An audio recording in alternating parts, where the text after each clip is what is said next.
Instead, we focus on something that the government says gets in the way of people they're achieving their American dream: monopolies. You know, the greedy business buys up the competitors or ruthlessly undercuts them, and then it gets so big it can charge whatever it wants and nobody can compete with them. That's why we need anti-monopoly laws, the Federal Trade Commission. And they sued you for being a monopolist. I know, it's unbelievable. They said we were a monopoly of premium and natural organic food supermarkets, which, I mean, we invented it.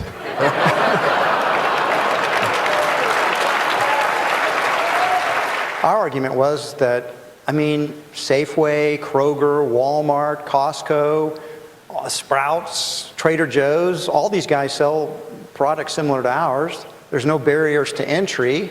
It's a very competitive market. But you lost. You had to sell 32 stores.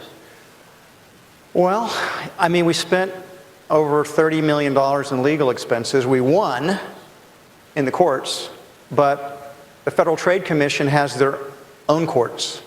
And they told us after we won in the federal courts that they were going to take us to their courts.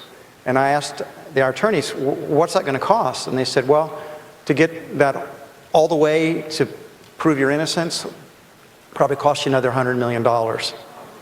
So we did the math, and we compromised. Is there ever a time when there should be prosecution of a monopoly? Absolutely. Take the public school system, for example.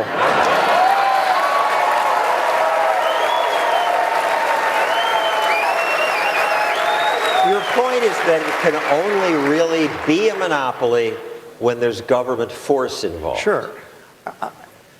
Capitalism is so dynamic and so competitive that you can get temporary competitive advantages, but people come along and imitate that, they innovate, they leapfrog beyond you, and you don't need the government to protect people from monopolies because the market protects people from monopolies.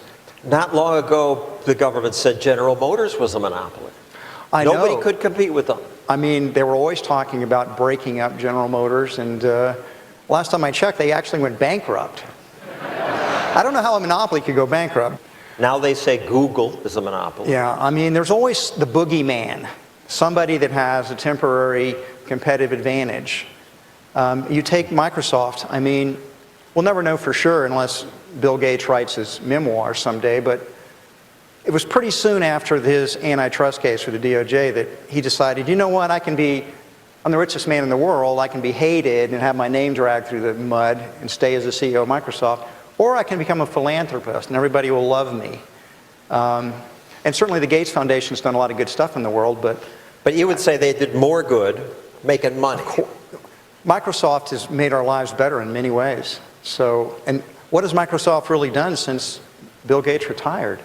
Now you could get sued for being a monopoly if your prices are too low, that's predatory pricing, or if they're too high, which is monopolistic pricing, or if they're the same as competitors, and that's collusion.